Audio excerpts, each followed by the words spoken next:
우리 목사님 나오실 때 인사합시다. 할렐루야. 안녕하세요.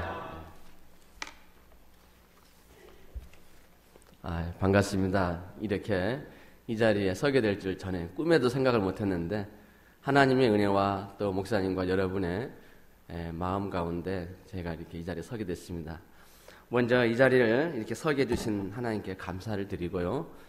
또 이 자리를 서게 하신 배려해 주신 또 최 목사님 그리고 모든 성도님에게 진심으로 감사를 드립니다.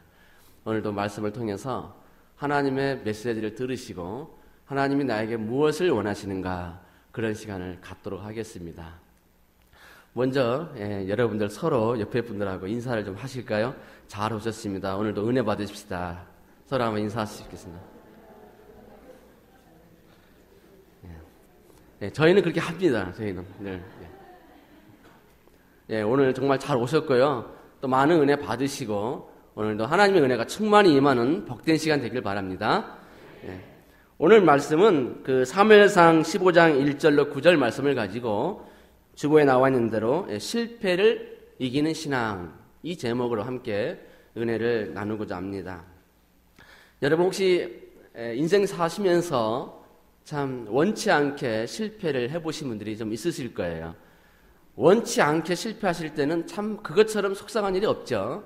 그리고 그것도 한 번이면 족하겠는데 어떤 분은 두 번, 세 번, 심지어는 기억하기 싫을 정도로 처참한 실패를 맛보신 분도 있습니다. 그래서 그 실패를 생각할 때마다 마음의 쓰라림이 도무지 내 마음에서 쓰러지질 않고 그 아픔 속에서 평생을 지내신 분도 있습니다. 물론 이 자리에는 그런 분들이 없으신 분도 많은 줄 믿습니다. 근데 그런 분들은 진정으로 하나님의 복을 많이 받으신 분이세요. 그리고 아직까지 실패를 맛보지 못했지만 앞으로라도 실패를 맛볼 수 있다면 우리가 어떻게 사는 것이 하나님이 진정 원하시는 믿음의 삶인가? 오늘 그것을 함께 말씀을 통해서 살펴보고자 하는 것입니다.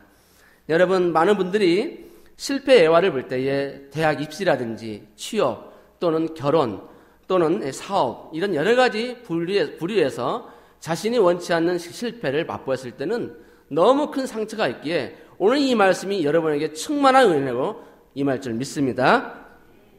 여러분 모든 분들은 다 한결같이 무엇을 갖고 있습니까? 솔직히 말해서 성공하기를 원치 않습니까? 여러분도 무엇인가를 시도했을 때 잘 되기를 바라지 잘 못 되기를 바라시는 분은 이 자리에 한 분도 없을 것입니다. 누구나 다 소원하지 않습니까? 그런데 이게 뜻대로 되지 않는다는 거예요. 그러면 어떻게 해야 될 것인가? 오늘 바로 본문이 그것을 말씀하고 있습니다. 특별히 성경의 예를 보면은 여러 사람이 실패한 사람이 나오는데 그 중에 한 사람이 오늘 본문에 나오는 사울왕입니다. 여러분 사울왕 너무 잘 아시기 때문에 제가 자세한 소개는 하지 않겠습니다. 그런데 왜 이 사울왕이 실패의 본보기가 되었는가? 그것은 바로 사울은 하나님의 은혜로 왕의 자리까지 나갔지만 하나님의 말씀을 거역함으로 인해서 그 죽음 자체가 비참하게 마쳤다는 겁니다. 얼마나 비참한지 여러분 잘 아시죠? 그렇기 때문에 사울왕처럼 실패의 전형적인 사람은 없다는 겁니다. 이 자리에 그런 사람이 한 사람도 없기를 바랍니다. 그래서 성경에 보면은 특별히 사울이 실패한 이유가 어디 나와 있냐면 오늘 본문에 나와 있습니다. 자, 오늘 본문을 좀 다시 한번 보시기 바랍니다. 거기 보시면 하나님께서 뭐라고 말씀했습니까? 진멸하라 그랬습니다. 그죠? 진멸하라. 특별히 2절 말씀을 보시면 만군의 여호와께서 이같이 말씀하시기를 아말렉이 이스라엘에게 행한 일 곧 애굽에서 나올 때에 길에서 대적한 일로 내가 그들을 벌하노니 되어 있습니다. 자, 이 말씀이 어디 나오는지 여러분 아십니까? 여러분 출애굽기 제가 읽어드리겠습니다. 출애굽기 17장 14절에 보시면 이런 말씀이 있습니다. 수백 년 전에 하신 말씀이에요. 여호와께서 모세에게 이르시되 이것을 책에 기록하여 기념하게 하고 여호수아의 귀에 외어 들리라. 내가 아말렉을 없이하여 천하에서 기억도 못하게 하리라. 그랬습니다. 아말렉의 그 치졸한 모습을 주님께서 보시고 모세 당시에 이미 말씀하신 것이 사울왕 당시에 실현하고자 하셨던 겁니다. 그래서 내가 아말렉을 없이하여 천하에서 기억도 못하게 하리라. 이게 무슨 말입니까? 완전히 진멸시키겠다는 말씀을 이미 모세 당시에 하나님께서 말씀하신 겁니다. 그래서 지금 하나님이 지금 사울 왕을 통해서 그 일을 실현코자 했던 것입니다. 그런데 지금 사울은 어떤 모습을 보입니까? 본문을 읽어서 아시겠지만 사울은 그 일을 부분 순종을 하고 있다는 겁니다. 사람들은 순종을 하긴 하는데 많은 분들이 어떤 모습을 보이는지 아십니까? 부분 순종을 많이 하세요. 순종을 하기는 하는데 온전한 100%가 아닌 부분 순종을 하고 있다는 겁니다. 이것이 바로 우리들의 가장 큰 문제점이라는 것입니다. 여러분들은 어떻습니까? 여러분 자신을 돌아볼 때 과연 여러분이 하나님 앞에 바로 섰을 때에 100% 순종을 하고 있는가? 이것을 이 시간에 서로에게 물어보시기 바랍니다. 주님께서는 오늘 본문을 통해서 말씀하시기를 100%가 아닌 부분 순종은 불순종이다. 이렇게 말씀하고 있다는 겁니다. 그래서 저와 여러분은 이 시간에 부분 순종이 아닌 100% 순종으로 하나님께 은혜를 입고 하나님의 나라를 건설하는 모든 분들 되기를 축원합니다. 자, 오늘 주님께서 사울을 봤을 때 얼마나 마음이 아팠는가는 여러분 15장 11절 보세요. 읽진 않았지만 바로 책에 펴진 데 있습니다. 사무엘상 15장 11절 보시면 내가 사울을 왕으로 세운 것을 뭐 한다고 그랬습니까? 후회하노니 그가 돌이켜서 나를 따르지 아니하며 내 명령을 행하지 아니하였음이라 그랬습니다.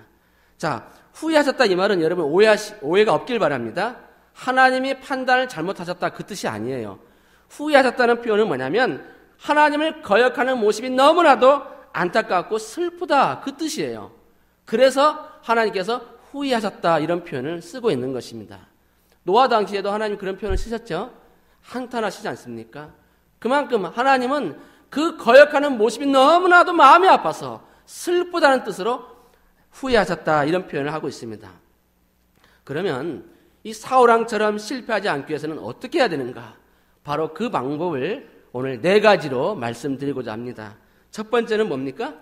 실패를 이기기 위해서는 누구의 말씀을 들어야 합니까? 하나님의 말씀을 들어야 한다는 겁니다. 그게 첫 번째예요. 모든 이유를 불문하고 실패를 이기기 위해서는 먼저 해야 될 것은 하나님의 말씀을 들어야 된다는 거예요. 지금 여러분이 이 시간에 하나님의 말씀을 들어오지 않았습니까? 먼저 말씀을 들으셔야 모든 문제가 풀려가게 됩니다. 첫 단추가 잘 꿰어져야 모든 게 순조롭게 되지 않겠습니까? 바로 말씀을 들어야 돼요. 말씀. 왜냐하면 하나님 말씀이 우리 모든 삶에 뭐가 됩니까? 기준이 아닙니까? 모든 삶의 기준은 하나님 말씀이라는 것이죠. 그런데 이 말씀을 제쳐놓고 자기 생각과 가치관과 경험을 앞세운다면 모든 것이 제대로 될 수가 없다는 겁니다.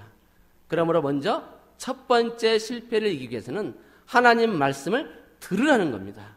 이 시간에 여러분의 귀를 여십시오. 하나님 말씀을 잘 들으십시오. 그러면 여러분의 인생이 달라질 겁니다.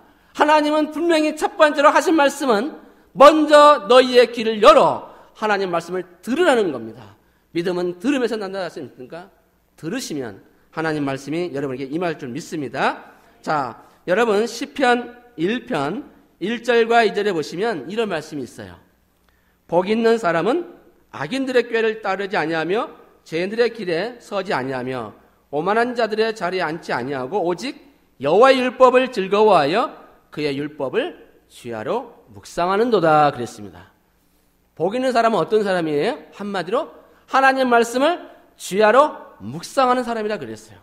하나님 말씀을 늘 듣고 묵상하는 사람, 그런 사람이 어떤 사람이냐면 복 있는 사람이에요.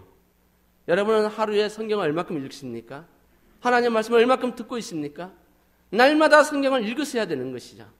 그래야만이 내 심령이 상하지 않고 하나님 말씀에 초점을 맞춰서 나갈 수가 있다는 것입니다. 그래서 복 있는 사람은 하나님 말씀을 즐거워하고 또 그 말씀을 밤낮으로 묵상하는 사람, 그런 사람이 진정으로 복 있는 사람이라고 오늘은 말씀하고 있습니다.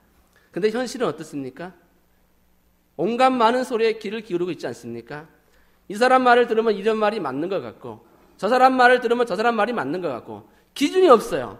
귀가 얇아가지고 이 사람 말에 혹하고 저 사람 말에 혹하면 중심을 잃어버린다는 것이죠. 그래서 우리의 기준은 하나님 말씀이라는 거예요. 그래서 모든 내가 판단 기준은 하나님 말씀이 기준이 돼야 되지 사람의 말이 기준 될 수는 없다는 겁니다. 물론 세상적으로 도움될 수 있는 많은 좋은 말들이 있지만 그것은 참고할 사항에 불과하지 진정으로 나의 삶의 표대는 하나님 말씀이라는 거예요. 그래서 여러분들도 하나님 말씀을 마음에 새기고 나의 삶의 기준은 말씀이다. 이런 마음으로 평생을 사시기 바랍니다. 여러분 잠언 16장 20절을 한번 보시겠어요? 거기 보시면 이런 말씀이 나와 있어요. 삶과 말씀에 주의하는 자는 뭘 얻는다고 그랬어요? 좋은 것을 얻나니 여호와를 의지하는 자가 뭐가 있다? 복이 있다 그랬어요. 말씀에 귀를 기울이는 사람, 말씀을 즐거워하고 주야로 묵상하는 사람, 그런 사람을 뭘 얻냐면 하나님 보시기에 가장 좋은 것을 얻는다는 거예요. 얼마나 감사합니까? 하나님 말씀을 귀를 기울이는 사람에게는 내가 보기에 좋은 게 아니라 하나님 보시기에 가장 좋은 것을 얻을 수 있다는 거예요. 여러분 이런 걸 얻고 싶지 않습니까? 좀 그런 욕심을 좀 가지세요. 하나님 말씀을 귀를 기울이면 가장 좋은 것을 얻는다고 하지 않습니까? 이 약속 붙잡고 여러분도 좀 힘있게 신앙생활 하시기 바랍니다. 그래서 실패를 이기는 첫 번째 방법은 말씀을 듣는 것이다. 말씀을 즐거워하고 주야로 묵상하고 또 그 말씀을 지켜 행하면 하나님이 보시기에 가장 좋은 것을 얻는다고 오늘도 말씀해 주셨습니다. 두 번째 실패를 이기기 위해서는 어떻게 해야 됩니까? 하나님 말씀에 순종하라 그랬어요. 순종. 하나님 말씀을 많이 들으면 뭐합니까? 순종 안 하면 아무 소용이 없는 거예요. 그죠? 특별히 한국 사람들 특징이 뭡니까? 뭘 시키면 네 하고는 대답은 잘하는데 행동을 합니까? 안 합니까? 안 해요. 그러니까 들으나 마나요. 속이의 경인기 아닙니까? 실컷 말했는데 듣지 않는 것이죠. 그래서 실패를 이기기 위해서는 말씀 듣는 것도 중요하지만 또 한 가지 그 다음 단계가 뭐냐면 바로 순종을 하라는 거예요. 한마디 말씀을 들어도 순종할 때에 하나님이 역사하시는 것이지 말씀을 들었는데 순종하지 아니하면 아무 소용이 없다는 거예요. 그래서 사무엘 선지자가 사울왕에게 책망을 다신 말씀이 유명한 말씀이 있죠. 뭐라고 했습니까? 순종이 뭐보다 낫다고요? 하나님은 그렇게 순종이 모든 것을 다 커버할 만큼 가장 좋은 것이라고 말씀하고 있는 거예요. 여러분 많은 예물을 드리면 뭐합니까? 하나님 앞에 예배를 드리면 뭐합니까? 더 중요한 게 뭐죠? 그 안에 들어있는 순종이 없으면 아무 소용이 없다는 거예요. 순종할 때 하나님께서 복을 주시고 은혜를 주시고 여러분에게 평강을 주시는 것이지 말씀을 많이 들었어도 뭐가 그래 이런 식으로 나오면 아무 소용이 없다는 거예요. 한마디 말씀을 들어도 순종할 때에 하나님이 그 마음에 기쁨과 평안을 주시고 여러분에게 많은 신령한 복들을 주신다는 겁니다. 그래서 두 번째 단계가 말씀을 들어야 되겠지만 그 다음 더 중요한 건 순종하라 이 말씀을 주신 것입니다. 지금 사울왕은 그런데 어떻게 하고 있어요? 말씀을 분명히 명령을 들었지만 지켰습니까? 안 지켰습니까? 안 지켰어요. 주님께서 뭐라고 했어요? 진멸하라. 심지어는 구체적으로 자세히 설명하고 있지 않습니까? 어린 갓난아기까지 심지어는 짐승까지 다 죽이라고 그랬어요. 모든 것은 하나도 남김없이 죽이라는 것이 진멸입니다. 왜 그랬을까요? 우상 숭배하는 모든 사람과 물건은 다 없애라는 거예요. 하나님은 우상 숭배를 그렇게 싫어한다는 겁니다. 그런데 사울은 8절과 9절을 보니까 아말렉 사람의 왕인 아각을 사로잡고 칼날로 그의 모든 백성을 진멸하시되 사울과 백성이 아각과 그의 양과 소의 가장 좋은 것 또는 기름진 것과 어린 양과 모든 좋은 것을 남기고 진멸하기를 즐겨 아니하고 가치 없고 하찮은 것은 진멸하니라. 한마디로 무슨 말씀이에요? 취사 선택했다 이 말이에요. 내가 보기에 좋은 것은 남겨놓고 내가 보기에 별 볼일 없는 것은 없애겠다. 하나님이 분명히 뭐라고 그랬습니까? 진멸하라. 어린아이뿐만 아니라 모든 짐승까지도 싹 없애라. 그러면 싹 없애야 되죠. 부분 순종에 있어요. 부분 순종. 많은 사람이 지금 부분 순종하고서 스스로 위안 얻기를 뭐냐면 나는 하나님 말씀에 순종하고 있다고 말씀하고 있어요. 과연 그럴까요? 오늘 말씀을 보니까 절대 그렇지 않습니다. 완전히 거역하는 사람은 말할 것도 없지만 부분 순종도 불순종이다. 이것을 말씀하고 있습니다. 여러분, 그래서 성경에 그런 두 가지 예가 나와 있죠. 물이 변하여 포도주가 된 사건 볼 때에 하인들이 어떻게 했습니까? 순종했기 때문에 물이 변하여 포도주가 되지 않았습니까? 요한복음 2장 7절에 그렇게 되어 있잖아요. 예수께서 그들에게 이르시되 항아리에 물을 채우라 하신즉 아귀까지 채우니. 믿음으로 순종한 거 아닙니까? 물을 갖다 줘서 어쩌겠다는 거예요. 그리고 더구나 그거는 항아리예요, 항아리. 항아리는 발 씻는 물이란 말이에요. 물을 담는 그릇이란 말이에요. 그래서 어쩌겠다는 거예요. 지금 필요한 게 뭡니까? 포도주가 필요한 것이지 항아리에 물이 필요한 게 아니란 말이에요. 그런데 순종하지 않았습니까? 그러니까 기적이 일어나는 거예요. 하나님은 순종할 때 기적을 베푸신다는 겁니다. 뿐만 아니라 여러분 열왕기하 5장에 보시면 나아만 장군 아시죠? 아람 군대의 장군 문둥병 환자가 낫지 않습니까? 그때도 기적이 일어나는 결정적인 요인이 뭐예요? 그 병사의 말을 듣고 그보다 더한 일도 해야 되지 않겠습니까? 그 말씀에 그래서 한번 속눈샘 치고 들어갔더니 7번 들어가서 나오니까 어린아이 살처럼 되지 않았습니까? 그게 바로 뭐예요? 순종이라는 거예요. 순종이 제사보다 낫다는 말씀이 바로 그런 뜻이란 말이에요. 100번, 1000번 들으면 뭐합니까? 순종 안 하면 아무 소용이 없다. 그 말씀을 하시고 있는 거예요. 말씀을 듣고 나서 내가 정말로 주님 앞에 몸부림치면서 순종할 때에 하나님이 역사하시는 것이지, 말씀을 많이 들었지만 좋은 말씀이구나 들었지만 순종하지 않으면 아무 소용이 없다는 것을 오늘 말씀하고 있는 거예요. 그래서 물이 변하여 포도주가 된 사건, 아람 장군 나아만 장군의 문둥병이 나은 사건이 말씀해주고 있다는 겁니다. 열왕기하 5장 14절에 이렇게 되어 있죠. 나아만이 이에 내려가서 하나님의 사람의 말대로 요단강에 7번 몸을 잠그니 그의 살이 어린아이의 살같이 회복되어 깨끗하게 되었더라. 이런 역사가 여러분에게도 임할 줄 믿습니다. 그런데 왜 사람들은 순종하지 못할까요? 알고는 있죠. 여러분 순종하라는 거 주님께서 얼마나 많이 강조했습니까? 알고 있죠. 근데 왜 잘 안 될까요? 바로 4가지 이유 때문에 그래요. 이성, 얄팍한 지식, 자신의 경험, 그 다음에 가장 큰 건 자기 욕심 때문에 그런 거예요. 이성과 지식과 경험과 자기 욕심 때문에, 특별히 자기 욕심 중에서도 물질력과 명예욕 때문에 손을 놓지 못하는 것이고 순종을 하긴 하되 부분 순종을 한다는 거예요. 지금 사울왕 보세요. 사울왕은 고의적으로 불순종하고 있지 않습니까? 뭐라고 되어 있어요? 아각을 살려두고 과시하려는 무슨 욕을 갖고 있습니까? 명예욕. 내가 왕을 사로잡았다 이거죠. 명예욕. 또 한 가지 뭡니까? 좋은 것들 주기 너무 아까워요. 이걸 재활하면 얼마나 좋을 텐데. 그래서 좋은 것들을 갖고 싶어하는 물질력이 사울로 하여금 불순종하게 했다는 겁니다. 하나님은 바로 이런 불순종 때문에 진노하신 것이고 결국 사울을 버리신 겁니다. 여러분 이런 사람 되지 않기를 정말 축원합니다. 하나님은요 지금 여러분에게 무엇을 원하시냐면 말씀을 듣고 순종하기를 원하시지, 그렇지 아니할 때는 사울왕처럼 왕이어서도 버림받을 수가 있다는 겁니다. 그 다음에 세 번째, 실패를 이기기 위해서는 어떻게 됩니까?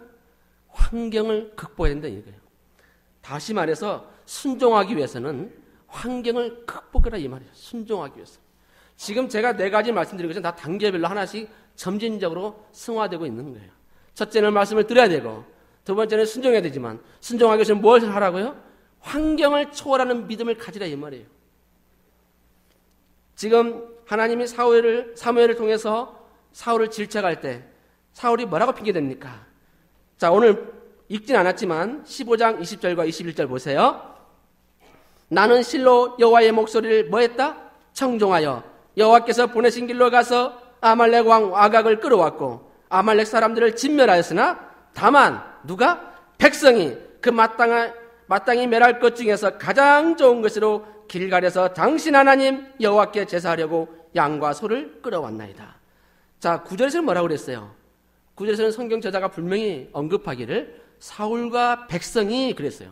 그런데 지금 사울은 뭐라고 변명합니까? 다만 나는 아니고 백성들이 이런 모양을 보였습니다 이 말이에요. 나는 아닌데 백성들이 그랬다는 거 아닙니까? 심지어는 뭐라고 그래요? 나의 하나님 앞에는 안 하죠. 당신의 하나님 여호와께 내가 제사 드리려고 그런 건데 뭘 이렇게 그렇게 따지고 납니까? 그거 아닙니까? 나의 하나님이 아니에요. 당신의 하나님께 제사 드리려고 그런 건데 뭘 그렇게 생색을 냅니까? 나 잘못한 거 없어요. 나는 잘못이 없고 백성들이 그런 것뿐입니다. 그렇게 핑계대지 않습니까? 이게 바로 죄인의 특성이에요. 아담 이후로 모든 인간은 본능적으로 자신이 궁지에 몰리면 자신의 잘못이 아니라 남의 탓으로 돌려대기 시작한다는 거예요. 여러분 창세기 3장 12절과 13절에 그런 말씀 나와 있죠. 아담이 이르되 하나님이 주셔서 나와 함께 있게 하신 여자 그가 그 나무 열매를 내게 주므로 내가 먹었나이다. 여호와 하나님이 여자에게 이르시되 네가 어찌하여 이렇게 하였느냐. 여자가 이르되 뱀이 나를 꿰므로 내가 먹었나이다. 이처럼 인간은 인류 시절 때부터 핑계대고 책임을 전가하는 습성이 생기게 되었어요. 자, 하나님이 책임을 물었는데 아담이 뭐라고 그래요? 하나님에게도 책임을 추구하지 않습니까? 하나님이 주신 저 여자도 아니에요. 하나님이 주신 저 여자 때문에 내가 이렇게 된 거라는 거예요. 하나님도 책임이 있다는 거예요. 그리고 하와에게 묻자 하와는 또 뭐라고 말합니까? 뱀에게 전가시키지 않습니까? 이게 죄인의 모습이라는 거예요. 우리는 그런 모습 없습니까? 우리도 궁지에 몰리면 자기도 모르게 변명하지 않습니까? 핑계대지 않습니까? 책임을 전가시키지 않습니까? 이게 우리들의 모습이라는 거예요. 그래서 우리가 말씀을 들어야 되고 순종해야 되고 더 중요한 것은 바로 하나님 말씀을 내가 지키려고 몸부림치는 수밖에 없어요. 그거 외에는 방법이 없습니다. 죄인의 특성은 두 가지로 요약이 되죠. 첫째는 남의 탓을 해요. 내 탓이 아니에요. 다 남의 탓. 당신 때문에 그래요. 당신 때문에. 두 번째는 뭐죠? 책임을 전가해요. 나는 아무 책임이 없다는 거예요. 당신 때문에 그렇게 된 거 아니냐. 사울왕이 백성이 그랬지 나는 아니다는 거예요. 이게 바로 죄인의 모습으로 드러나고 있는 것입니다. 그런데 인생의 성공과 실패는 모두 내 탓임을 아시기 바랍니다. 남의 탓이 아니에요. 잘 되고 못 되고 다 내 탓이에요. 내 탓. 참 천주교에서는 그런 말씀이 있죠. 다 내 탓이라고 그런 문구가 있잖아요. 저는 그 말씀 좋아해요. 다 내 탓이에요. 남의 탓이 아닙니다. 여러분도 모든 것을 내 탓으로 돌리시고 내가 책임지려는 모습, 그런 모습이 보여지길 원합니다. 여러분 덴마크 동화작가 안데르센 아십니까? 이분이 굉장히 가난했어요. 초등학교도 못 나올 정도로 너무너무 가난했고 아버지는 술을 너무 많이 마셔서 알코올 중독자였어요. 그런데도 그분은 항상 현실을 인정하고 최선을 다하면서 미래를 꿈꿨죠. 결국 승리했습니다. 그리고 이분은 이렇게 회고합니다. 뭐라고 그랬냐면 아버지는 좋은 분이었습니다. 저에게는 가난한 것도 축복이었습니다. 가난했기에 성냥팔이 소년을 쓸 수 있었고 못생겼다고 놀림을 당했기에 미운 오리 새끼를 쓸 수가 있었습니다. 그렇게 고백을 합니다. 환경을 탓하지 않잖아요. 그죠? 가난했기 때문에 성냥팔이 소년을 쓸 수 있었고 내가 못생겼지만 부모를 원망하지 않고 그래서 미운 오리 새끼가 탄생하게 되었다 이런 얘기예요. 한마디로 말해서 뭐냐면 어쩔 수 없었다는 말로 핑계대지 않는다는 거예요. 나는 부모 잘못 만나서 나는 이렇게밖에 못됐다고 핑계대지 않았다는 거예요. 하나님 주신 부모 누구보다도 가장 자랑스러워야 됩니다. 그래서 남의 탓을 돌리지 마십시오. 어쩔 수 없었다. 우리 이런 얘기 참 많이 하죠. 어쩔 수 없었어요. 난 그러고 싶지 않은데 어쩔 수 없었어요. 이건 변명에 불과합니다. 그래서 오늘 말씀은 뭐냐면 안데르센 동화의 작가 안데르센처럼 최선을 다하고 핑계대지 아니하고 모든 것을 자기가 최선을 다해서 극복하려는 그 모습이 우리에게도 필요하다는 거예요. 여러분도 환경을 극복하시기 바랍니다. 내 환경이 어떠든지 그건 문제가 되지 않아요. 내가 하나님 말씀을 듣고 순종하고 그것을 극복하려고 노력하면 하나님이 역사해 주시는 것이지 내가 환경 때문에 나는 이래서 어쩔 수 없었어. 뭐가 어쩔 수 없어요? 할 수 있습니다. 내게 능력 주신 자 안에서 내가 모든 것을 할 수 있는데 뭐가 못합니까? 단지 내가 안 해서 그런 것뿐이에요. 하나님은 하라고 그랬습니다. 내게 능력 주신 자 안에서 내가 모든 것을 할 수 있느니라. 이런 복이 여러분에게 임하시기 바랍니다. 마지막으로는 실패를 이기기 위해서는 후회의 자리가 아니라 한 단계 더 뛰어넘어서 회개의 자리까지 나아가야 된다는 거예요. 다시 말해서 환경을 극복하기 위해서는 후회뿐만 아니라 회개 단계까지 가라는 거예요. 사람은 누구나 실수할 수 있죠. 그죠? 사람이라면 다 실수할 수 있고 실패할 수 있습니다. 그런데 더 중요한 건 뭐냐면 우리나라 명언이 있죠. 실패는 성공의 어머니라. 여러분 실패를 너무 괴로워하지 마세요. 오히려 미래를 향한 디딤돌 역할을 하기 때문에 더 좋은 길이 될 수 있습니다. 전화위복이 복이 임한다 이 말이에요. 그러므로 너무 낙심하지 마십시오. 잘 못돼도 하나님께서 뭔가 나에게 뜻이 있어서 더 좋은 길로 인도하시려고 그러는가 보다 그렇게 생각하면 길이 열려요. 지금은 아니지만 분명히 열립니다. 그런 믿음을 가지고 사시면 하나님의 복을 주시는 거예요. 그래서 실패를 위기 위해서는 후회가 아니라 회개짜리 가자. 회개짜리. 근데 문제는 뭐냐면 많은 사람들이 실패하고도 계속 후회는 하지만 회개할 줄을 모른다는 거예요. 내가 이렇게 했으면 좋을걸. 지옥 가서 유행어가 그거 아닙니까? 껄껄껄. 근데 이랬으면 좋았을걸. 저랬으면 좋았을걸. 후회만 하지 회개할 줄을 모른다는 거예요. 저도 인생의 어려움을 많이 겪고 있습니다.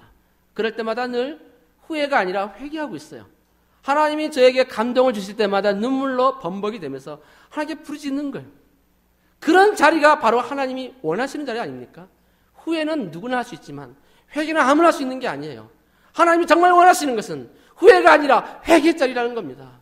이게 가장 중요한 거예요. 그러면 설령 내가 원치 않는 실패를 맛봤다 할지라도 하나님께서 여러분을 다시 회복시켜 주신다는 거예요. 하나님은 그런 분입니다. 내가 낙심하고 주저앉고 일어서지 못할 때에 하나님이 내 손을 잡으라. 손을 잡아주고 이끌어주신 분이 하나님이라는 거예요. 그래서 후회의 자리가 아니라 회개의 자리까지 나아가라는 거예요. 그러면 어떠한 실패도 다시 극복할 수 있다는 것을 말씀하고 있습니다. 지금 사울을 보십시오. 사울은 양심의 가책을 많이 느끼죠. 특별히 다윗이 2번 살려줬을 때 내가 잘못했다고 고백하죠. 그러면 뭐합니까? 또다시 도루묵인데 아무 소용이 없는 거예요. 후회는 그때뿐이에요. 결국 똑같은 모습이 또다시 드러나고 있다는 거예요. 왜요? 회개하지 않았기 때문에 그렇습니다. 여러분, 철저한 회개가 없이는 마치 뭐와 같냐면 눈 가리고 아웅식이다 이 말이에요. 하나님하고 그런 장난해서 무슨 이득을 얻겠습니까? 진정한 회개가 없이 눈 가리고 아웅, 사탕 발림으로 립서비스로 하나님께 회개한다고 하면 아무 소용이 없다는 거예요. 진정으로 내 눈에서 피눈물이 쏟아져야 되는 거예요. 하나님 앞에 하나님 제가 잘못했나이다. 내가 범죄했나이다. 다윗처럼 침상을 젖을 만큼 자신의 잘못을 하나님께 무릎 꿇고 기도하면서 울고불짖고 그래야 하나님이 은혜 주시는 것이지 립서비스를 하나님 내가 잘못했습니다. 이 정도 가지고는 안 된다는 거예요. 진정으로 잘못했으면 하나님 앞에 무릎을 꿇고 눈물로 침상을 젖을 만큼 다윗처럼 기도하시기 바랍니다. 그랬을 때 하나님이 역사하시는 거예요. 다윗과 사울의 차이가 뭔지 아십니까? 아세요? 다윗과 사울의 차이는 후회와 회개 차이예요. 사울은 후회만 했지 회개하진 않았어요. 그러나 다윗은 사울보다 더 큰 죄를 범했습니다.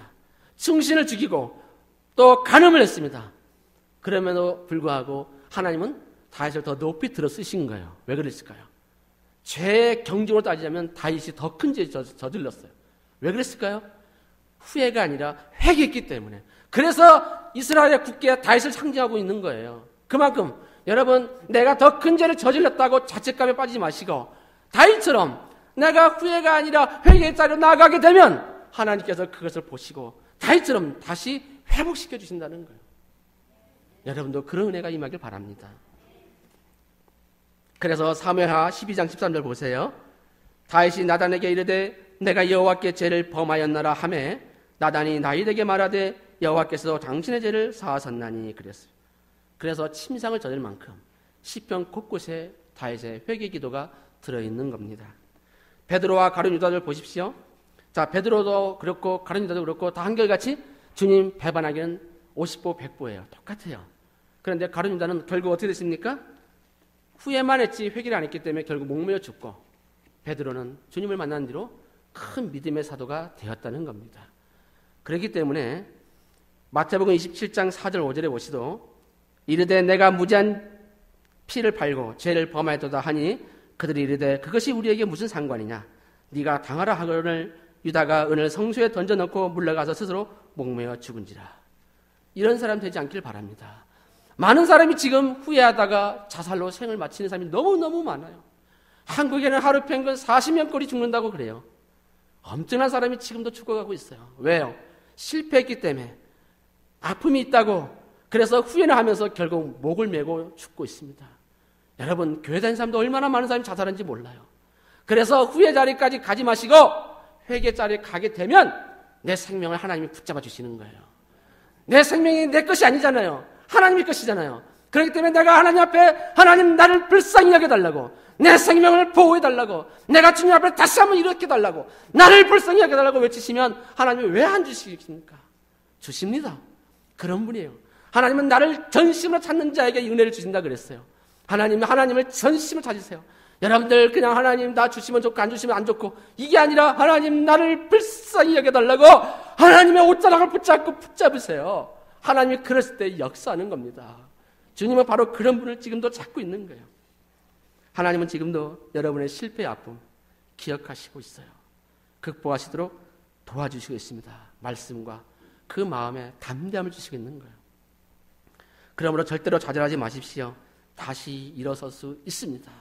지금 이 자리에 혹시라도 실패하신 분들, 혹이라도 마음의 갈등을 겪고 있는 분들 절대 좌절하지 마십시오. 하나님은 지금도 여러분의 마음을 어루만지고 있습니다. 여러분의 마음을 지금도 일으켜주고 있는 거예요. 아무개야, 내다. 나를 바라봐라. 세상을 바라보지 말고 나를 바라봐라. 내 손을 잡거라. 지금도 여러분의 마음을 어루만져 주시고 여러분의 손을 붙잡고 일으켜주고 있습니다. 그런 하나님 믿고 있습니까? 바로 그런 하나님이 여러분의 하나님, 저의 하나님, 여러분의 하나님이 되시고 있는 겁니다. 이제 말씀을 정리합니다. 여러분, 실패를 이기기 위해서는 어떻게 하라고 했습니까? 첫째는 하나님 말씀을 듣자. 말씀을 들으셔야 돼요. 그래야 믿음이 자라는 거 아닙니까? 말씀을 많이 들으세요. 그리고 그 다음 순종하시기 바랍니다. 그러고 나서 그 순종하기 위해서는 뭐냐면 환경을 극복하셔야 돼요. 다시 말해서 핑계대는 습관을 버리고 스스로 책임지는 습관을 기르시기 바랍니다. 그 다음에 마지막 그렇게 했음에도 불구하고 또 실패했다면 그 다음에 어떻게 하라고요? 후회하지 말고 회개의 자리까지 도달하면 어떠한 실패를 맛본다 할지라도 다시 일어설 수 있다는 겁니다. 저도 개척교회 하다 보니까 많은 슬픔과 아픔이 있었어요. 그러나 하나님 그때마다 힘을 주셨습니다. 여러분은 어떤지 잘 모르겠지만 여러분도 생사 현장에서 얼마나 박터지게 싸우고 있으면서 살고 있습니까? 정말 밤잠을 설쳐가면서 일하시고 정말 하루라도 성할 날이 없이 정말 졸려가면서 얼마나 힘든 세월을 살고 있습니까? 저는 잘 모르지만 여기 와서 많은 걸 들으면서 미국 생활이 만만치 않다고 들었어요. 얼마나 고달픈지 모른다고 들었어요. 그런데 그렇게 했음에도 불구하고 실패했다면 어떻게 하겠습니까? 하나님이 나를 사랑하지 않나 봐. 이렇게 말씀하지 마시고 하나님이 나를 더 믿음의 자리로 성숙시키려고 이끌어 가시는구나.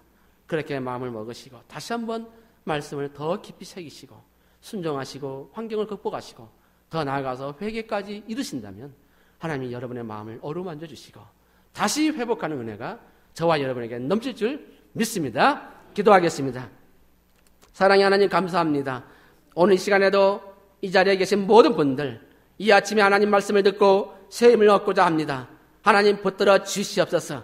날마다 주님만 바라보게 도와주시고 세상 사람들의 말에 이랬다 저랬다 하지 않기를 간절히 소원합니다. 삶의 기준은 하나님 말씀입니다. 하나님 말씀 붙잡고 믿음으로 승리케 하여 주옵소서. 주님만 바라보고 순종하기를 간절히 소원합니다. 남의 탓을 하지 않고 자기 스스로 책임지려는 귀한 습관을 갖기를 원합니다. 더 나아가서 잘못됐을지라도 후회하지 않고 회개 자리까지 도달하여 다윗처럼 하나님의 은혜를 덧입을 수 있도록 인도하여 주옵소서.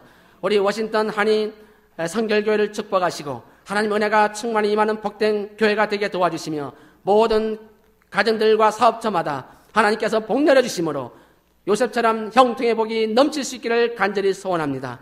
오늘도 아버지 이 자리에 계신 모든 분들 내게 능력 주신 자 안에서 내가 모든 것을 하시느니라 이 말씀 붙잡고 오늘도 힘을 내어서 하나님 앞에 바로 서게 도와주시고 새 힘을 얻어서 또 내일부터 한 주간 직장 생활할 때에 놀란 주의 일이 넘치게 도와주시옵소서. 모든 걸 주님께 믿고 감사드리며 사랑이 많으신 예수님의 이름으로 기도합나이다.